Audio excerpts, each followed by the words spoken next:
کہ ایک شخص لیٹا ہوا ہے، دوسرا اس کے سر پہ چٹان مارتا ہے اور اس کا سر ریزہ ریزہ ہوتا ہے. وہ شخص ہے جو نماز تو پڑھتا تھا، نماز نہیں پڑھتا تھا، ایسا نہیں، نماز پڑھتا تھا لیکن نماز قضا کر کے پڑھتا، یعنی وقت گزار کر کے پڑھتا تھا. اس کا انجام ہے جو وقت پڑھ رہا ہے لیکن ٹائم گزار کے پڑھا ہے، یعنی ظہر کی پڑھی تو پھر عصر کی چھوڑ دیا، پھر عصر کی نماز مغرب میں پڑھ لی، قضا کر. آج کل تو بیچاروں کو مسئلہ ہی پتہ نہیں ہے، سیکھا ہی نہیں اتنا دین. میں ایک بہت بڑے شہر کی طرف جا رہا تھا، لکھنؤ سے ایئرپورٹ سے نکلا تو ایک بہت بڑے مبارک شہر میں، برکت والے شہر میں، جہاں بہت بڑا مزار ہے، بڑا سنیوں کا بڑا مشہور شہر ہے، نام نہیں لوں گا اس لیے کہ مبارک شہر ہے. وہاں کے کچھ لوگ مجھے ایئرپورٹ پہ لینے آئے تھے، دوپہر کے 3 بج رہے تھے. میں نے کہا کہیں روک دو تاکہ ظہر کی نماز پڑھ لوں. انہوں نے کہا سید صاحب اب تو نماز قضا ہو گئی، آپ پڑھ کے کیا کریں گے، وہیں گھر چل کے پڑھیے گا. میں نے کہا میرے عزیز کس نے کہہ دیا، ابھی تو 3 ہی بج رہے ہیں، نماز کیسے قضا ہو گئی؟ تو کہا کہ مسجدوں میں جماعت ختم ہو گئی تو نماز قضا ہو گئی. میں نے کہا سبحان اللہ، کیا میری قوم کا حال ہے کہ نماز قضا کب ہوتی ہے یہ بھی ان کو پتا. سیکھو، کم سے کم اتنا علم تو سیکھو کہ صحیح طور پہ تمہاری نمازیں ہو جائیں، نماز کے مسائل سیکھو. نہیں آتا علماء اہل سنت کے پاس آؤ، سنی دعوت اسلامی آپ کے درمیان موجود ہے، اہل سنت کی اور تنظیمیں تحریکیں آپ کے درمیان موجود ہے، یہاں آ کر کے سیکھو. سیکھو، اتنا علم سیکھنا فرض ہے جس سے کم صحیح طور پہ عبادتیں کر سکو.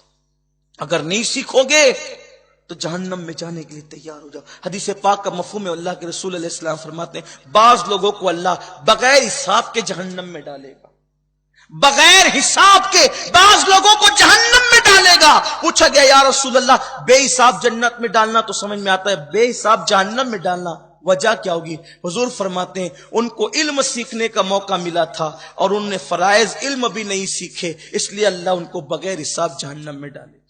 اتنا تو سیکھو. ارے نماز لوگ بغیر سیکھے بائک چلائیں گے سیکھ کر، کمپیوٹر چلائیں گے سیکھ کر، کاروبار کریں گے سیکھ کر، نماز بغیر سیکھے پڑھیں گے. نماز پڑھیں گے پوری نماز میں زبان بھی نہیں ہلے گی، یہ نماز پڑھنا ہے میری قوم کا. اور فخر سے کہتے ہیں ہم تو 5 وقتہ ہے الحمدللہ. حضور علیہ السلام فرماتے ہیں میری امت کے بعض لوگ 40 80 60 سال تک نماز پڑھیں گے مگر وہ نمازی نہیں ہوں گی.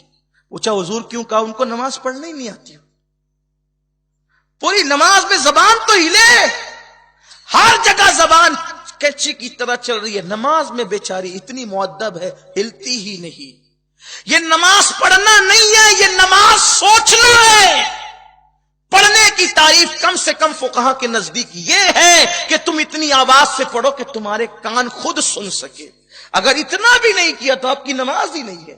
نماز سوچنے کے لیے نہیں کہا گیا، نماز پڑھنے کے لیے کہا.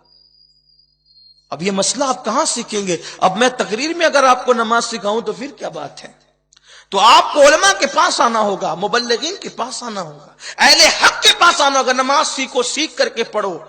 اور لوگ کہتے ہیں ارے کیسے ہی پڑھو مولانا سب چلتا ہے. اگر کیسے ہی پڑھو سب چلتا ہے تو حضور نے یہ کیوں کہا صلو کما رأیتمونی اصلی، نماز ایسے پڑھو جیسے مجھے پڑھتے ہوئے دیکھتے ہو. کیسے بھی تھوڑی نماز چلتی ہے. یہ سب جھوٹ ہے، مکر فریب ہے، جاہلوں کی جماعت کی بولی ہے کہ نماز کیسے ہی پڑھو چلتا ہے، سب چلتا ہے. سب نہیں چلتا. قرآن کہتا ہے لقد کان لکم فی رسول اللہ اسوۃ حسنہ، تمہارے نبی کی زندگی میں تمہارے لیے بہترین نمونہ ہے. نماز سیکھ کر کے پڑھو. تو نماز قضا جو کرتے ہیں ان کے سروں کو ایسا کچلا جائے گا. اللہ سے دعا ہے اللہ آپ کو، مجھے، ہم سب کو جہنم کی آگ سے بچائے، اللہ ہمیں گناہوں سے بچائے. آؤ غور کریں، فکر کریں، گناہوں سے سچی توبہ کریں، اللہ کی بارگاہ میں روئے، گڑ گڑائیں، اللہ کو منائیں.